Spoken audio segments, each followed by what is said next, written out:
નમસ્તે વિદ્યાર્થી મિત્રો, આપણે છેલ્લા લેક્ચરની અંદર લેક્ચર નંબર 10માં વિદ્યુત ક્ષેત્ર વિશે વાત કરી. વિદ્યુત ક્ષેત્ર વિશે એની થિયરી સમજી, થોડી વિદ્યુત ક્ષેત્રનો અર્થ શું થાય, એની તીવ્રતા વિશે સમજ મેળવી, અને બિંદુવત કોઈ એક વીજભાર હોય તો એનાથી આર અંતરે કોઈ બિંદુ હોય ત્યાં આગળ વિદ્યુત ક્ષેત્રની તીવ્રતા છે એનું મૂલ્ય કેટલું થાય એનું આપણે સૂત્ર મેળવ્યું, જે હતું E બરાબર KQ/R². કે એ કુલમનો અચળાંક છે, ક્યુ એ જે તે વિદ્યુતભાર છે કે જેનું આપણે વિદ્યુત ક્ષેત્ર મેળવવાનું છે, અને આર એ અંતર છે વિદ્યુતભારથી લઈ અને જે બિંદુ આગળ આપણે તીવ્રતા માપવી છે ત્યાં સુધીનું એ અંતર છે. બરાબર, તો આ સૂત્ર ખાસ આપણે યાદ રાખ્યું હતું, E બરાબર KQ/R². બીજી એક વાત જે આપણે એ લેક્ચરની અંદર થોડી મિસ થઈ ગઈ હતી, એક પોઈન્ટ છે એ કે વિદ્યુત ક્ષેત્ર છે ને એ સદિશ છે કે અદિશ છે, તો એના વિશે આપણે કોઈ એની દિશા વિશે કાંઈ ચર્ચા નથી કરી. તો અહીંયા આગળ એ વસ્તુ હું તમને લખી દઉં છું. આપણે જે વિદ્યુત ક્ષેત્રની થિયરીવાળો જે પ્રશ્ન લખ્યો એમાં છેલ્લે એક આ પોઈન્ટ છે તમે એડ કરી આપજો. વિદ્યુત ક્ષેત્ર છે એ સદિશ રાશિ છે. પહેલી વસ્તુ તો ખાસ આપણે આ યાદ રાખવાની છે, વિદ્યુત ક્ષેત્ર સદિશ રાશિ છે.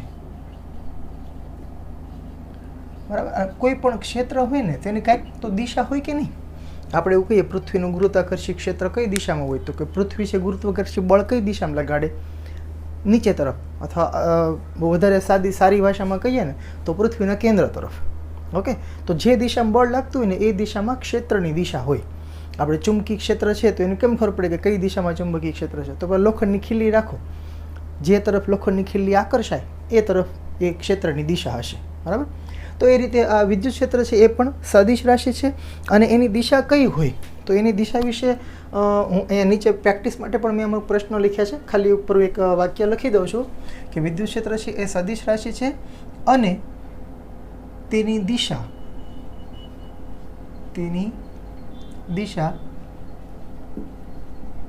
એકમ ધન વિદ્યુતભાર પર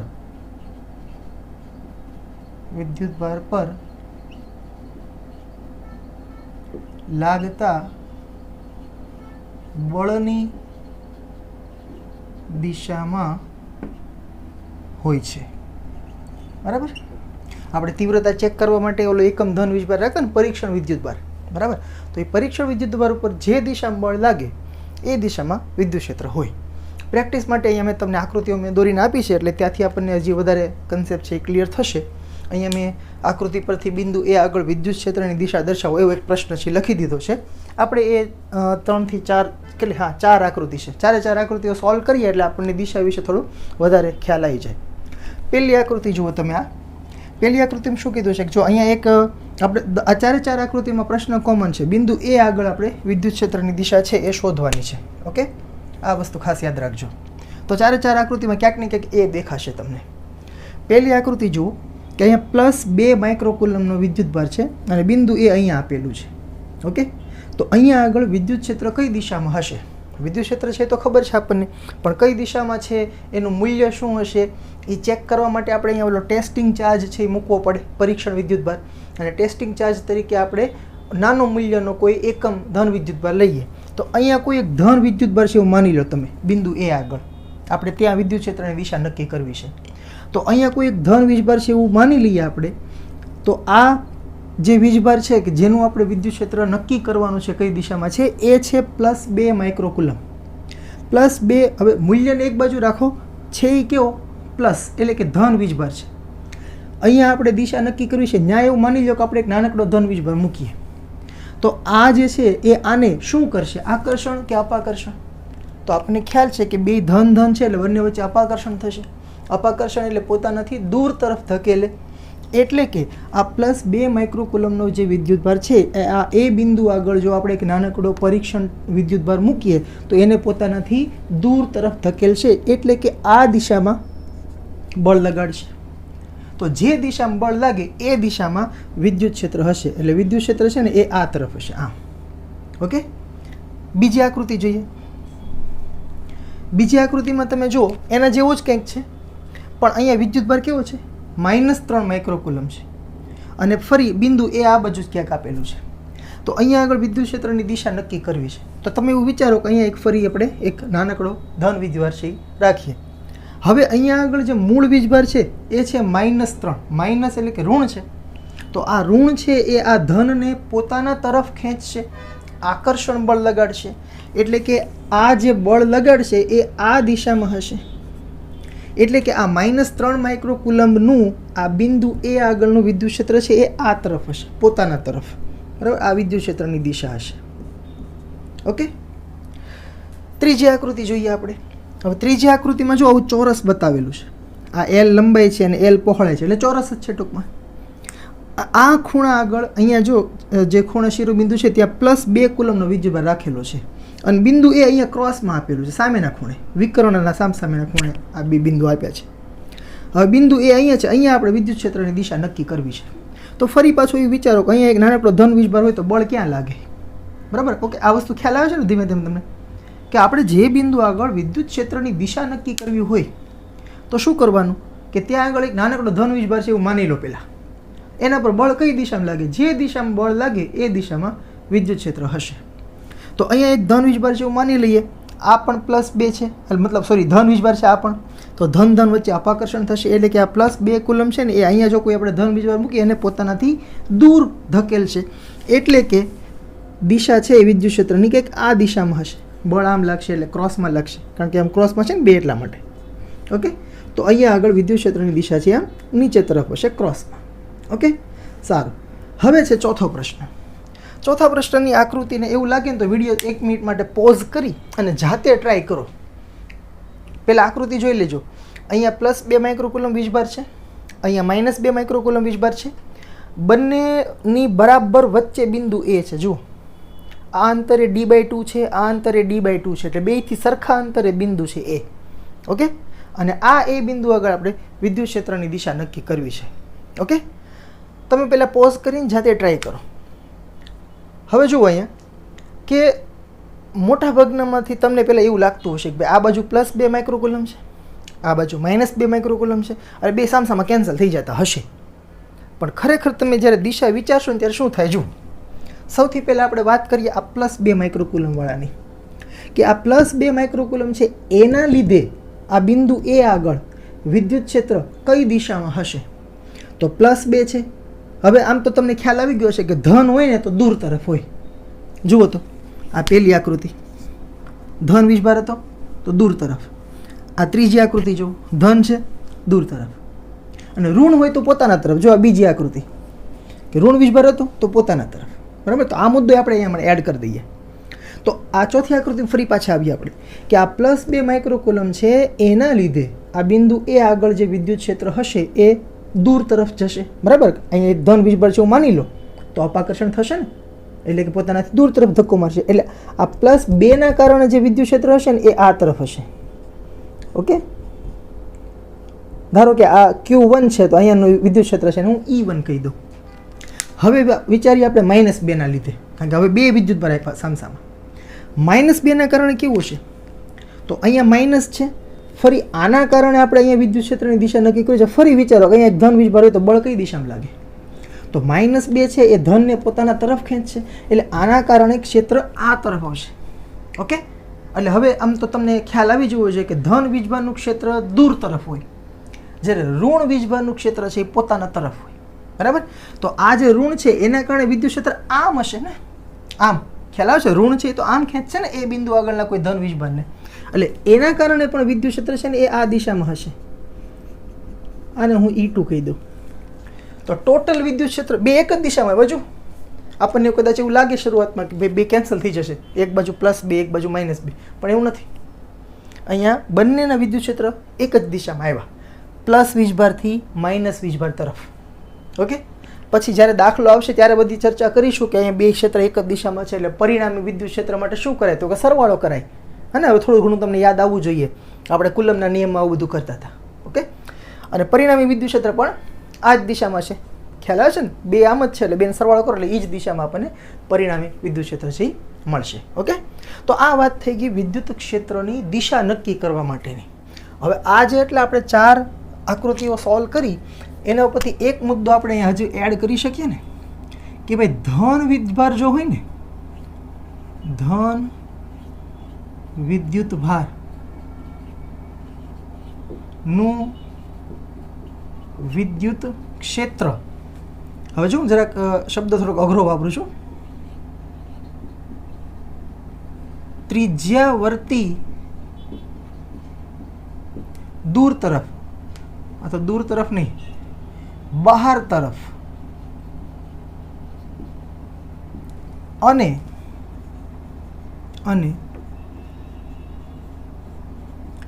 ઋણ વિદ્યુત ભાર જો હોય નું વિદ્યુત ક્ષેત્ર એ ત્રિજ્યાવર્તી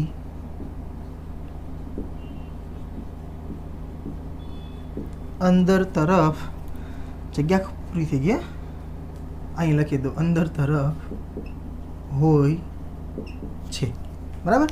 હવે અહીંયા એક શબ્દ જે મેં નવો લખ્યો, બહાર તરફ અંદર તરફ, તો તમને ખ્યાલ આવી ગયો છે, બહાર એટલે દૂર અને અંદર તરફ એટલે પોતાના તરફ, બરાબર. હવે ત્રિજ્યાવર્તી શબ્દ જે લખ્યો છે એનો અર્થ છે ત્રિજ્યાની દિશા, બરાબર. સામાન્ય રીતે વિચારો કે ભાઈ આપણે એક ગોળો છે, ઓકે, ફૂટબોલ તો તમે બધા જોયું છે, ફૂટબોલ વોલીબોલ જાય ને અંદરથી પોલું હોય, અંદર હવા ભરેલી હોય, એવો એક ગોળો વિચારી લો અને સેન્ટરમાં હું એક +2 કુલમ વીજભાર રાખી દઉં, ઓકે.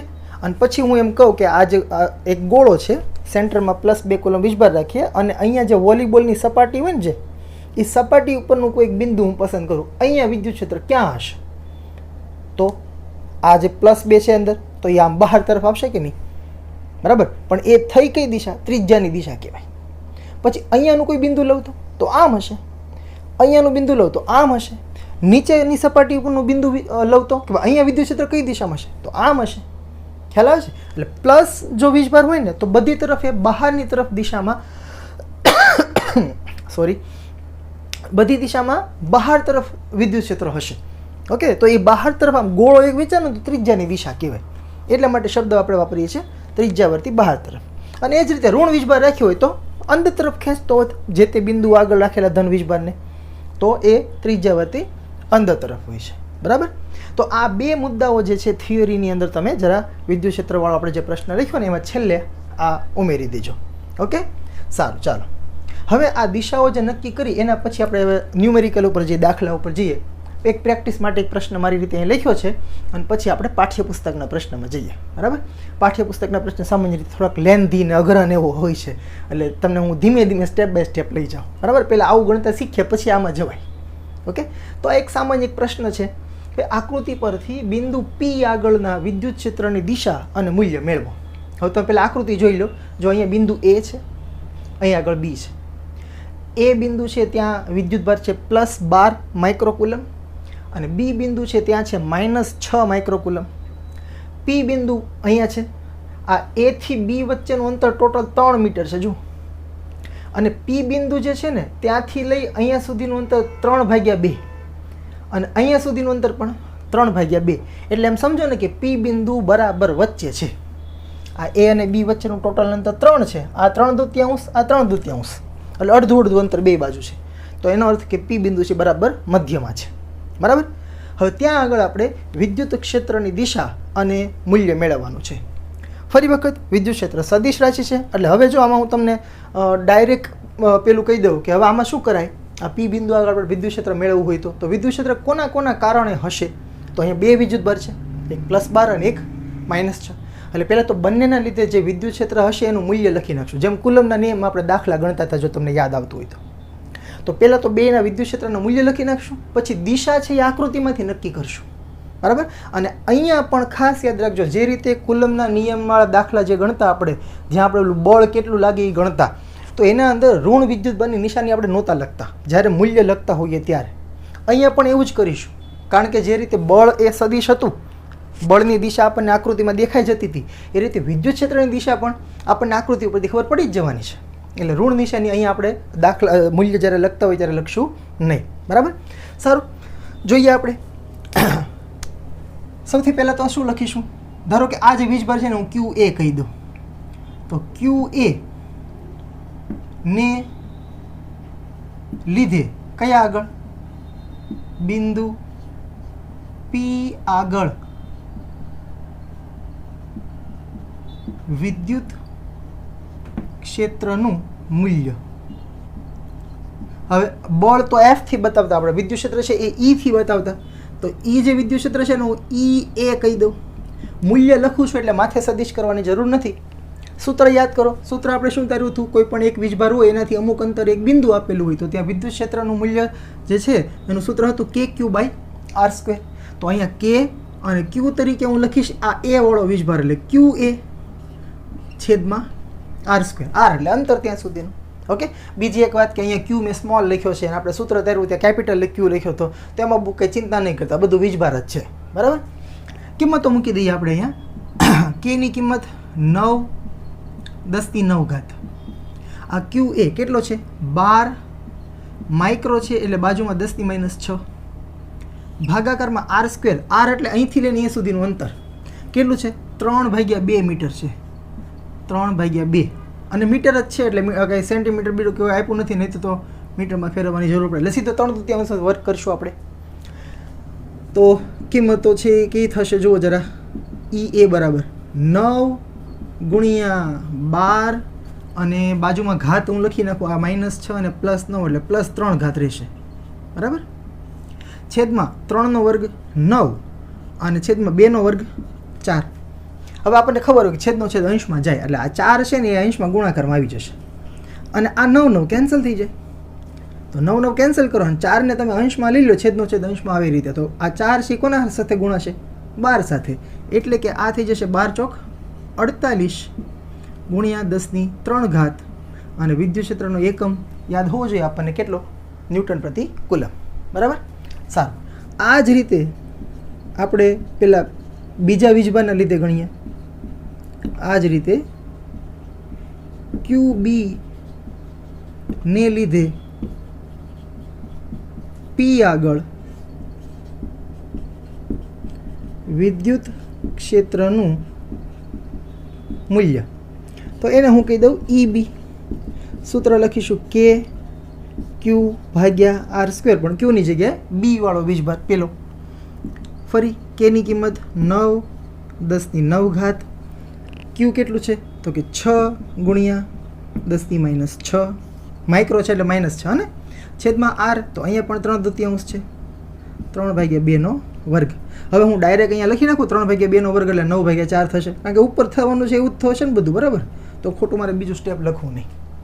અહીંથી 9 કેન્સલ થઈ જાય અને ફરી છેદનો છેદ અંશમાં જવા દઈએ તો આ 4 છે અંશમાં આવશે. 4 ગુણ્યા 6 થઈ જશે 24 અને ગુણાકારમાં આ -6 અને +9 એટલે ઘાત રહેશે +3.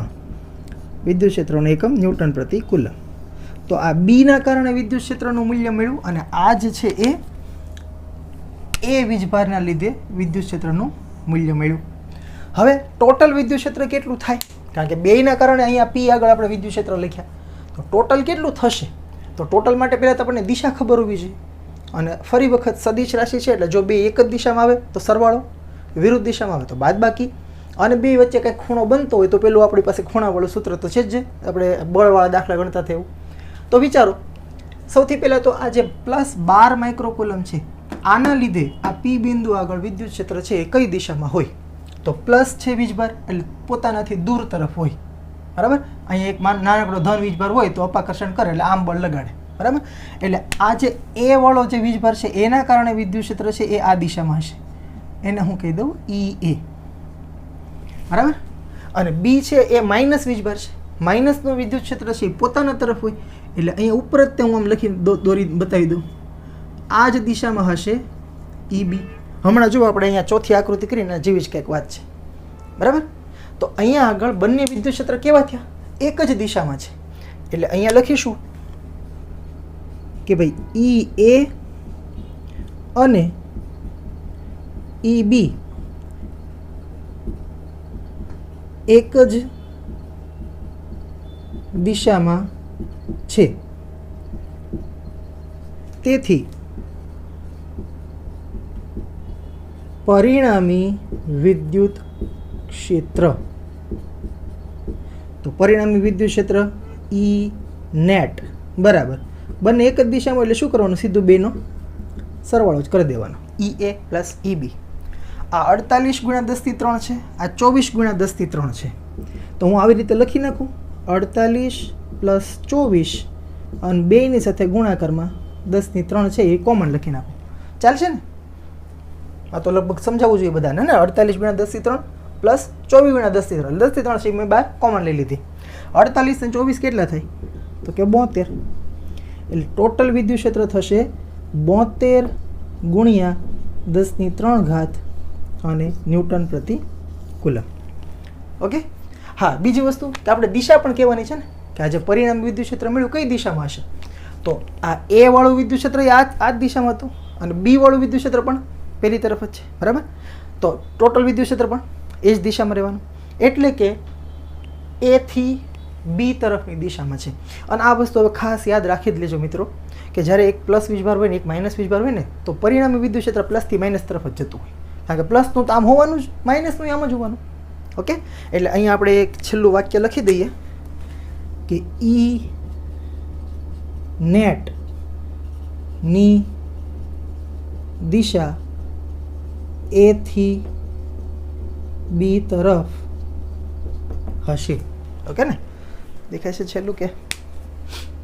હા, દેખાય છે. સારું, ચાલો. તો ઓકે, ક્લિયર થઈ ગયું બધાને? અને એવું લાગે જરાક પાછળ બેક લઈને જોઈ લેજો. આમ તો આપણે જે બળવાળા દાખલા ગણતા હતા એની જેવી જ વસ્તુ છે, બરાબર. ખાલી અહીંયા F હતો ને અહીંયા E છે, ત્યાં સૂત્ર હતું KQ1 Q2 by R square, અહીંયા KQ બાય R સ્ક્વેર છે. ઓકે, સારું, ચાલો. હવે આપણે જઈએ પાઠ્યપુસ્તકના પ્રશ્નમાં. આ જે પ્રશ્ન છે પાઠ્યપુસ્તકનો એ હું જોઈ લઉં પાઠ્યપુસ્તકમાં કેટલામું છે. 10 થી -8 અને માઇનસ. આ ઉદાહરણ 1.8 છે, અહીંયા લખી દો. આ જે પ્રશ્ન છે એ છે પાઠ્યપુસ્તકનું ઉદાહરણ 1.8. લાલ પેન જરાક ઝાંખી થઈ ગઈ છે. તો હવે જો પ્રશ્નને પહેલાં સમજો. ઉદાહરણ 1.8માં શું કહે છે? 10 ની -8 કુલમ અને જો આ 10 ની -8 કુલમ અને -10 ની -8 કુલમ. ઓકે, બે વિદ્યુતભાર છે તો સરખા જ, પણ એક પ્લસ છે એક માઇનસ છે, બરાબર. મૂલ્યના બે બિંદુવત વિદ્યુતભારો અનુક્રમે Q1 અને Q2 એકબીજાથી 0.1 મીટર અંતરે છે. અહીં નીચે આકૃતિ આવી ક્યાંક આકૃતિ છે. તો આકૃતિમાં દર્શાવેલા A, B અને C બિંદુ આગળ વિદ્યુત ક્ષેત્ર છે એ ગણો. તો જુઓ, પહેલાં આકૃતિ જોઈ લો. આવું એક ત્રિકોણ આપેલું છે.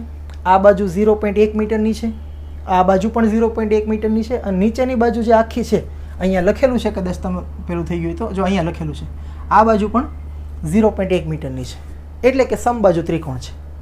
હવે એના અંદર A બિંદુ છે ને એ અહીંયા વચ્ચે છે. જોયું તમે જુઓ, અહીંયા A બિંદુ છે ત્યાંથી લઈને આ Q1 સુધીનું અંતર 0.05, એટલે આ 0.1નું અડધું છે.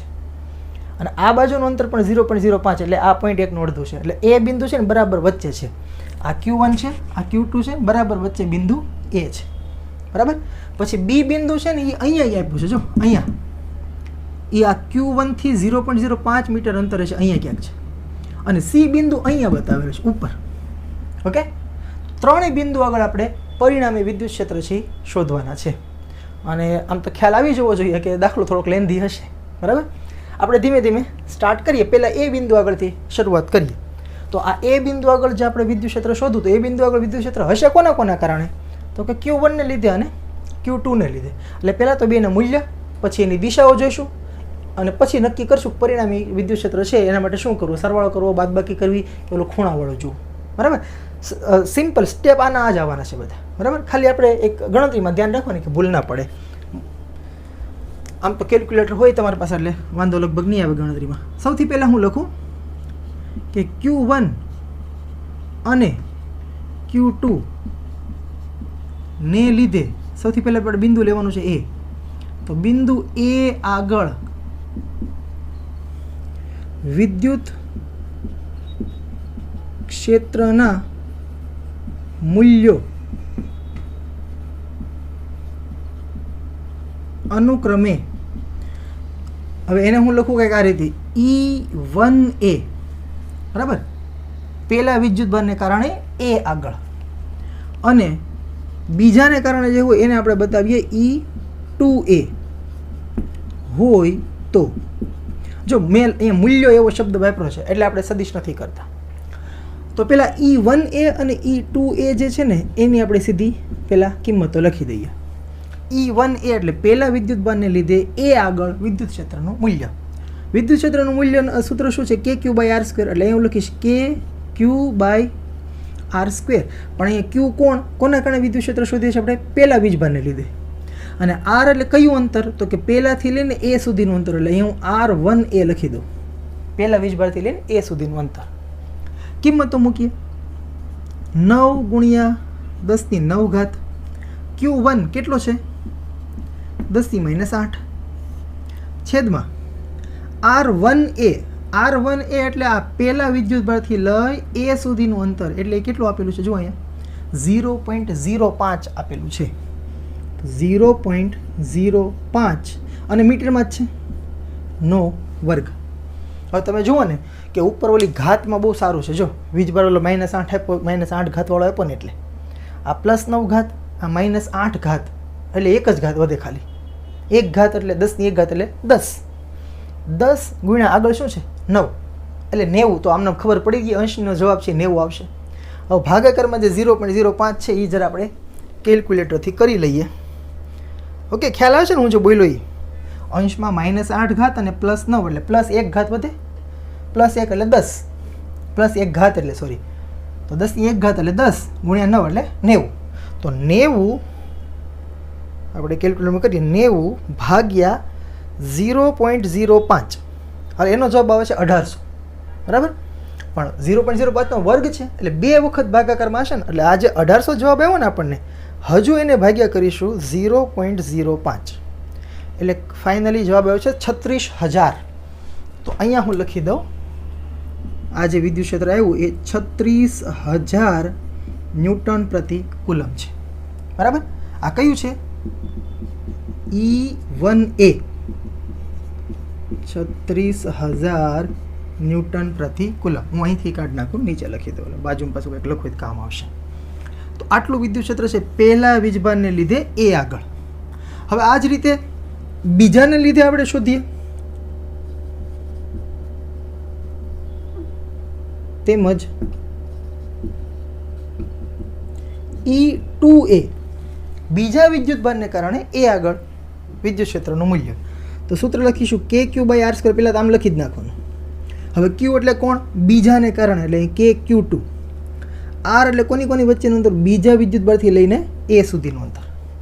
કિંમતો મૂકીશું. ફરી 9 × 10⁹ Q2 એટલે આ વિદ્યુતભાર એ કેટલો છે? -10⁻8 કુલમ. ઋણ વીજભાર છે પણ છે તો કેટલો? 10⁻8. ઋણ નિશાની આપણે મૂકતા નથી મૂલ્ય લખતા હોઈએ ત્યારે, એટલે ખાલી હું 10⁻8 લખું. છેદમાં R એટલે શું? આ બીજાથી લઈને A સુધીનું અંતર. તો એ તો એનું જ છે ને જે A વાળામાં હતું, કારણ કે પેલો મિડ પોઈન્ટ જ છે. 0.05 નો વર્ગ. એટલે આમ ઓલા જેવું જ થયું. એટલે હું ડાયરેક્ટ લખી દઉં હવે કે આ E2A જે છે ને એની કિંમત પણ કેટલી હશે? 36000 ન્યૂટન પ્રતિ કુલમ. બરાબર? તો બંનેના મૂલ્ય આપણે લખી દીધા. હવે વાત કરીશું શેની? દિશા વિશે. તો દિશાની વાત કરીએ તો આ A બિંદુ આગળ આ Q1 ને લીધે વિદ્યુત ક્ષેત્ર ક્યાં હશે? તો Q1 છે ધન વીજભાર હતો. ધન વીજભારનું વિદ્યુત ક્ષેત્ર દૂર તરફ હોય. તો આના કારણે આ A આગળ વિદ્યુત ક્ષેત્ર છે એ આ દિશામાં હોય. આ હશે E1A. એકને લીધે A આગળ. બરાબર? અને એ જ પ્રમાણે પેલું આપણે જોઈએ કે ભાઈ આ Q2 ને લીધે આ A આગળ જે વિદ્યુત ક્ષેત્ર હશે એ કઈ છે? તો Q2 છે ઋણ વીજભાર છે. તો ઋણનું ક્ષેત્ર પોતાના તરફ હોય, આકર્ષણ હોય, એટલે આ વિદ્યુત ક્ષેત્ર આમ આવશે E2A. એટલે કે બંને એક જ દિશામાં છે. જેમ હમણાં આગળ વાત કરીએ, એક ધન હતો એક ઋણ હતો એટલે વિદ્યુત ક્ષેત્ર ધનથી ઋણ તરફ આવ્યું. અહીંયા પણ એમ જ થવાનું. આનું વિદ્યુત ક્ષેત્ર આમ અને ઋણનું વિદ્યુત ક્ષેત્ર પણ આમ જ છે. બે એક જ દિશામાં. અને બે એક દિશામાં હોય તો શું કરવાનું? સરવાળો કરવાનો. એટલે હવે આપણે અહીંયા લખીશું કે અહીં E1A અને E2A. જો હું વારંવાર યાદ દેવડાવું છું, જ્યારે દિશા વિશે વાત કરીએ ત્યારે સદિશ કરવાના ઉપર, હો ને? તો E1A અને E2A કેવા છે? એક જ દિશામાં છે. તો તેથી આપણે આવું લખી શકીએ ઈ નેટ ક્યાં આગળ? એ બિંદુ આગળ. એટલે પ્રત્યેમાં લખીશું એ. બરાબર? ખૂણાનું જોતા ભૂલાઈ ગયું હતું.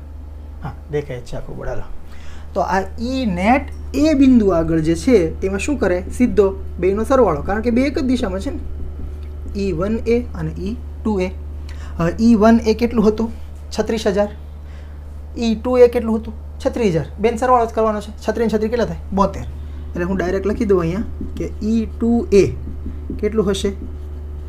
72,000 ન્યૂટન પ્રતિ કુલમ. આ બિંદુ એ આગળનું પરિણામી વિદ્યુત ક્ષેત્ર છે. અને એની દિશા કઈ હશે? તો કે ભાઈ ધન વીજભારથી ઋણ વીજભાર તરફ. એટલે અહીંયા હું લખી દઉં કે E2A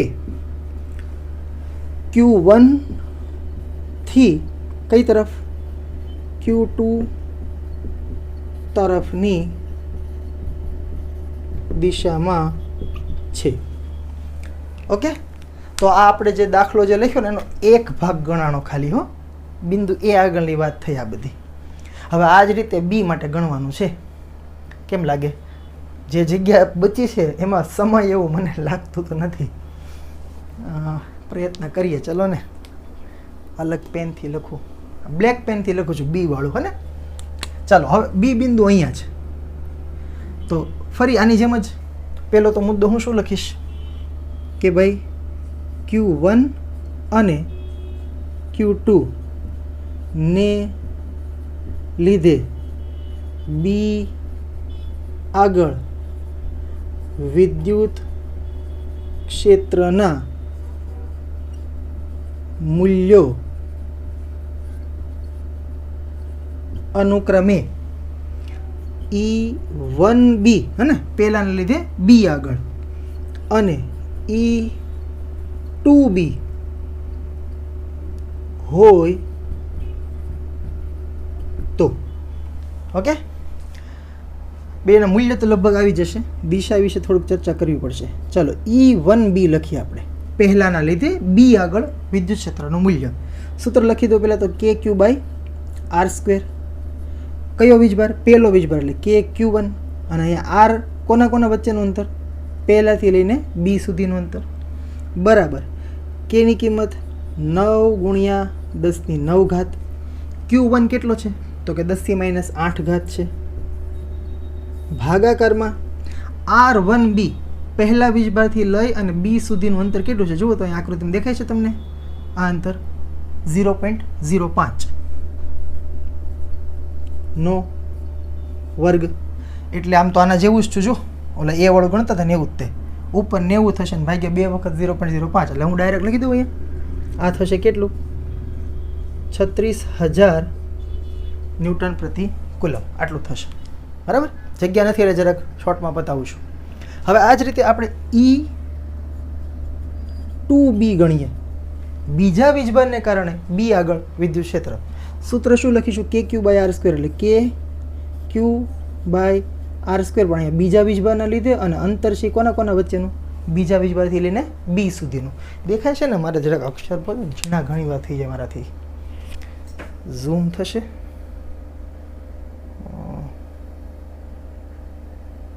ના ના, તો પાછું ઓલું જતું રહી છે. કા 1 મિનિટ. ચલો, દેખાય છે. છેલ્લે પાછું આખું બોર્ડ દેખાય એવું કરી દેશે ને? વાંધો નથી. ચાલો, તો અહીંયા કિંમત તો મૂકીએ આપણે. કેની કિંમત 9 × 10⁹. QB Q2 કેટલું છે? 10⁻8 ને Q2. સારો શબ્દ આવ્યો. ઓકે, ચાલો. છેદમાં R. હવે R એટલે શું? કોની કોની વચ્ચેનું અંતર? બીજા વીજભારથી લઈને બી સુધીનું અંતર. તો બીજો વીજભાર જે છે એ છે અહીંયા. હવે ખાસ જોજો, અહીંયા પાછું 0.05 લખી ન દેતા. આ બીજો વીજભાર અહીંયા છે અને બી બિંદુ સુધીનું એટલે અહીંયાથી લઈને અહીંયા સુધીનું અંતર. જો આ બી બિંદુ છે એટલે આ આખું અંતર ગણવાનું છે આપણે. તો એ આખું અંતર કેટલું થશે? તો કે આ 0.05, આ 0.05 અને આ 0.05. 3 વખત 0.05 તમે ભેગા કરો ને એટલું અંતર થાય અને એ થશે 0.15. કેલ્ક્યુલેટરથી કરવું હોય જરાક જોઈ લેજો. અને 3 ગુણ્યા 0.05 એટલે 0.15 થાય. ઓકે, સારું. તો અહીંયા આગળ છેદમાં જે છે ને એ આપણે લખીશું 0.15નો વર્ગ. બરાબર, સારું. હવે સાદુરૂપ આપીએ તો ફરી વખત અંશમાં થશે આ -8 ને +9 એટલે 10ની 1 ઘાત વધશે એટલે કે 10 વધશે. એને ગુણ્યા 9 છે એટલે થઈ જશે 90. ભાગાકારમાં આપણે કરવાના છે 0.15. તો 90 ભાગ્યા 0.15 કરીશું એટલે પહેલાં તો એ આવે છે 600, પણ વર્ગ છે એટલે હજુ એકવાર ભાગ્યા કરીશું આપણે 0.15 એટલે એ થાય છે 4000. બરાબર, ચાલો તો બરાબર 4000 ન્યૂટન પ્રતિ કુલમ. ઓકે, સારું. હવે બીની દિશા વિશે વાત કરો તો બી બિંદુ અહીંયા છે. આ Q1ના કારણે વિદ્યુત ક્ષેત્ર કઈ દિશામાં? તો Q1 છે એ ધન વીજભાર હતો, ધનનું ક્ષેત્ર છે દૂર તરફ હોય એટલે આ Q1 જે અહીંયા વીજભાર છે ને આના કારણે વિદ્યુત ક્ષેત્ર આ દિશામાં હશે. આ હશે E1B પહેલાના લીધે બી આગળ. અને હવે આ Q2ની જો વાત કરીએ આપણે તો Q2 જે છે એ ઋણ વીજભાર છે, તો ઋણનું ક્ષેત્ર એના તરફ હોય તો આ Q2 ને લીધે આ બી આગળ જે વિદ્યુત ક્ષેત્ર એ પોતાના તરફ હશે, આમ. બરાબર, આ તરફ. તો એ હું બતાવું અહીંયા ક્યાંક. આ હશે E2B. આ બી અહીંયા છે, થોડોક ભૂસાઈ ગયો એટલે. અને બીજી એક વસ્તુ તમે ધ્યાનથી જોજો, મેં આ 1 વાળો એરો છે થોડોક મોટો બતાવ્યો છે સદિશ, અને 2નું કારણે જે વિદ્યુત ક્ષેત્ર સદિશ છે થોડોક નાનો બતાવ્યો, કારણ કે મને ખબર છે કે ઓલાનું 36000 છે, ઓલાનું ખાલી 4000 છે, એટલે કિંમત મુજબ આપણે સદિશ છે નાના મોટા બતાવવા જોઈએ. હા, તો હવે દિશા આપણે બતાવી દીધી. હવે શું ખબર પડે પરિણામી વિદ્યુત ક્ષેત્ર માટે શું જોવાનું? જો એક જ દિશામાં સરવાળો, વિરુદ્ધ દિશામાં હોય તો બાદબાકી. અહીંયા જો વિરુદ્ધ દિશામાં છે, એક આમ છે અને આ બાજુ એક છે. આ 36000 છે અને આ બાજુ છે ખાલી માત્ર 4000 છે.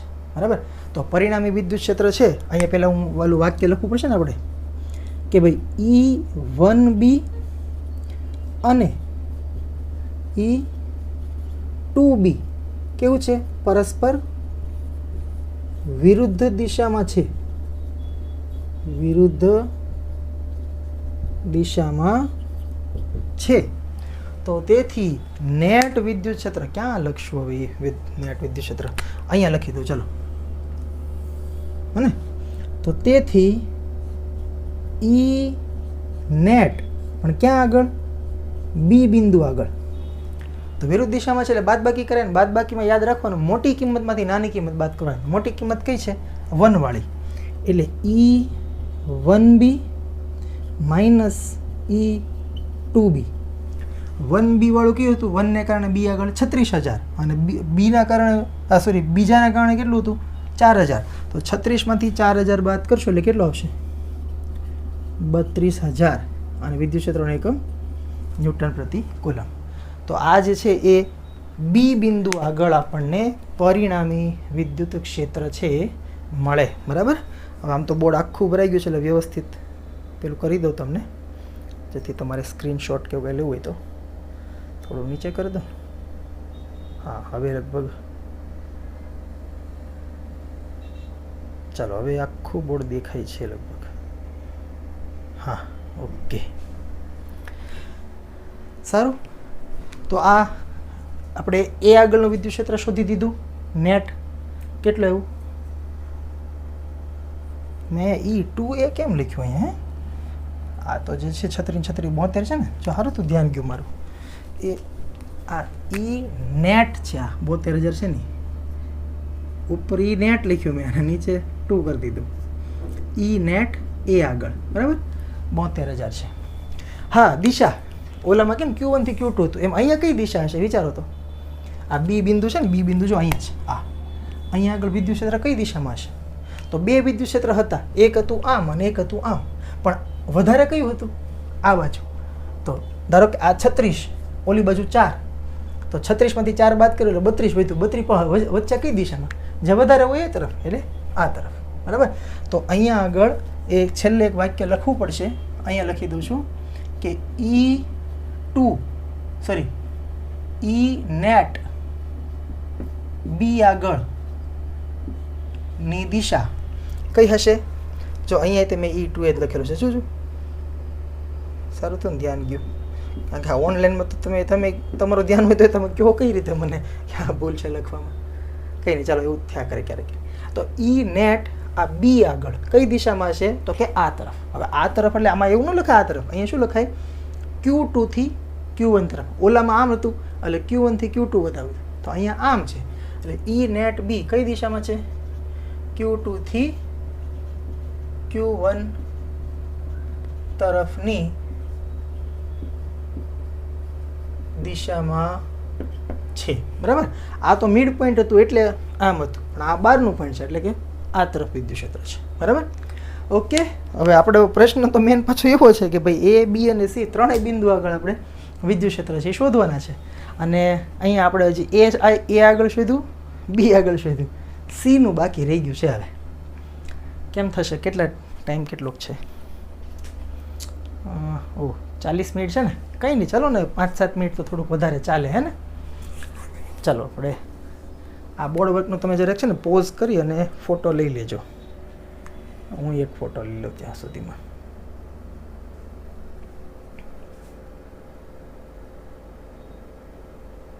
ઓહ, 1 મિનિટ હું તમને થોડો આડો આવીશ, પણ હું ફોટો લઈ લઉં એટલે હું ક્યારેક મારે કામ આવે.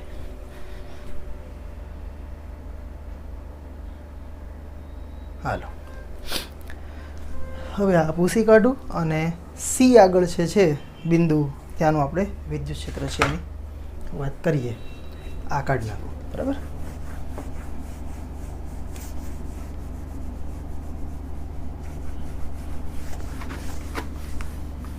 ચાલો. તો આમાં પણ સેમ પ્રોસિજર તો એ જ છે. સૌથી પહેલાં શું લખીશું આપણે કે ભાઈ Q1 અને Q2 ને લીધે ક્યાં આગળ C આગળ વિદ્યુત ક્ષેત્રના મૂલ્યો